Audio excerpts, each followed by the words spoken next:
अचानक मुझे पता चला कि मैं अपनी कोमा में पड़ी पत्नी के विचारों को सुन सकता हूं। पूरे 2 महीने हो चुके हैं। मैं इतनी भूखी कब जागूंगी? मुझे hot pot barbecue spicy mallet, Korean barbecue seafood और पॉट स्ट्यूड चिकन खाना है। जैसे ही उसने ये कहा, उसने गाना शुरू कर दिया, खेतों में नन्ही गोभी कितनी ठंडी है।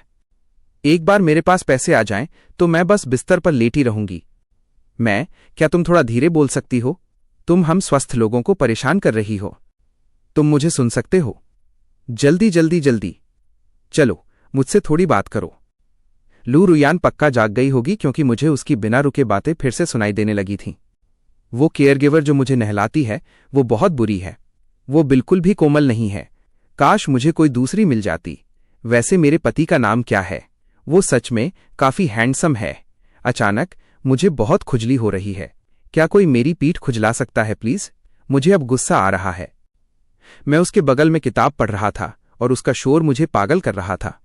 मैंने चादर के अंदर हाथ डाला और उसकी पीठ थोड़ी खुजला दी। वो आवाज अचानक शांत हो गई। मैंने लू रुयान की तरफ देखा। वो बिस्तर पर लेटी थीं, आंखें बंद थीं और चेहरे पर कोई भाव नहीं था। अगले ही पल मेरे कान के पर्दे फटने वाले थे। इस आदमी को क्या हुआ है? इसने अचानक क्यों? कहीं इसे कोई अजीब शौक तो नहीं? क्या ये कोमा वाले मरीज का फायदा उठा रहा है? क्या ये? काश ये थोड़ा दाईं ओर हाथ बढ़ाता। अभी भी बहुत खुजली हो रही है। मैंने चिढ़ते हुए 2 बार और दाईं ओर खुजलाया। मैंने पूछा, क्या तुम अब चुप हो सकती हो? मुझे उससे उलझना नहीं था। मैं मुड़ गया और अपनी किताब पढ़ने लगा, पर नतीजा ये हुआ कि लू रुयान की शिकायतें और बढ़ गईं। मैं अवाक रह गया। तुम्हें तो एक ठंडे और क्रूर विलन होना चाहिए था। तुम ऐसी कैसे बन गई? मैं पिछले महीने इस किताब में ट्रांसमाइग्रेट हुआ था और मुझे एक दुखद भूमिका मिली थी। मैं मुख्य विलन की जगह लेने वाला दूल्हा सब्स्टिट्यूट ग्रूम था। इस किताब के कथानक को एक शब्द में बताया जा सकता है। मैं ली परिवार का नाजायज बेटा हूं।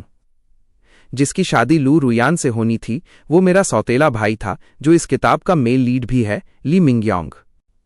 लेकिन ली मिंगयोंग के बाप से ये देखा नहीं गया कि उसका प्यारा बेटा एक कोमा में पड़ी औरत से शादी करे, इसलिए मेरी शादी उसकी जगह कर दी गई।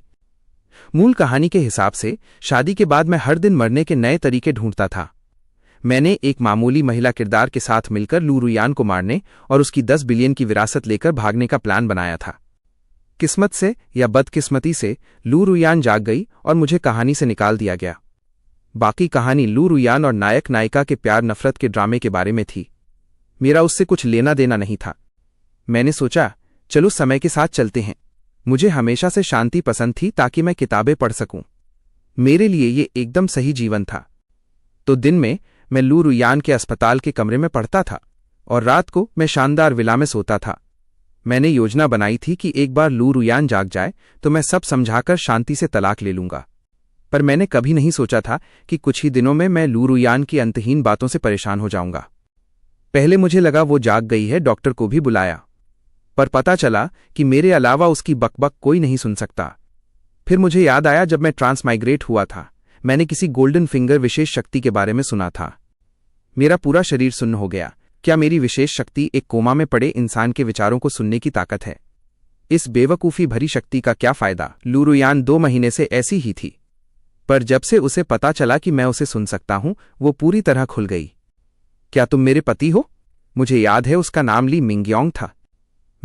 ली मिंगयांग मेरा सौतेला भाई है। मैं उसका छोटा भाई हूं, ली फेंग। ओह, मैं तुम्हारे भाई से मिली हूं।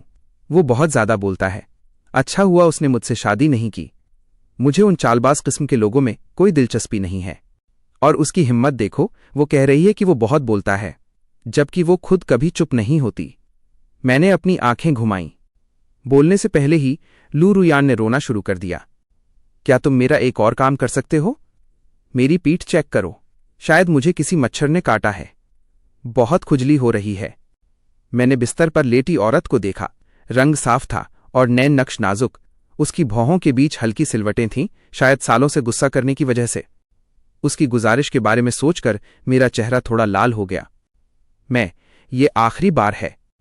पर क्या हम पति पत्नी नहीं हैं? ये आखिरी बार है। वैसे भी मैं हिल नहीं सकती। जब कर पाऊंगी तो मैं तुम्हें करने भी नहीं दूंगी, चाहे तुम कितनी भी मिन्नतें क्यों ना करो।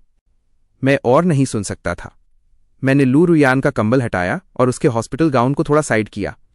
तब मुझे एहसास हुआ कि बिस्तर पर लेटे रहने से उसकी त्वचा और भी सफ़ेद और कोमल हो गई थी। मैं, यहां तो कुछ नहीं है। थोड़ा नीचे। तुम सही जगह पर नहीं हो। कोई चारा नहीं था, मैं पास गया देखने के लिए।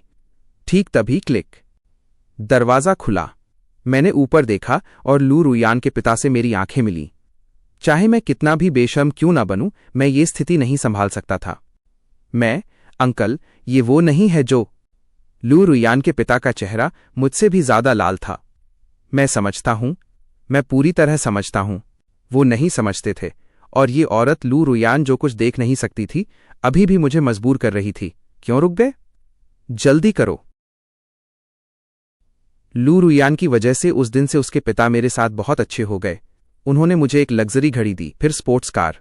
कभी कभी वो आंसू पोंछकर कहते, लू परिवार ने तुम्हारे साथ सच में गलत किया है। हद तो तब हो गई जब डॉक्टर ने मुझे किनारे ले जाकर बात की। डॉक्टर, इनकी स्थिति के साथ रुयान के जागने की संभावना बहुत अधिक है। भविष्य में गतिविधियां प्रभावित नहीं होंगी, पर अभी के लिए कृपया थोड़ा आत्मनियंत्रण, सेल्फ कंट्रोल रखें। आत्मनियंत्रण? मुझे क्या कंट्रोल करना है? मैं गुस्से में कमरे में लौटा। दरवाजा खोला तो वही मुजरिम की आवाज सुनाई दी। तुम कहां चले गए थे? मैं अकेली बोर हो रही थी। मैंने उसे कोई जवाब नहीं दिया और जाने लगा। तुम आज रात यहां क्यों नहीं रुकते?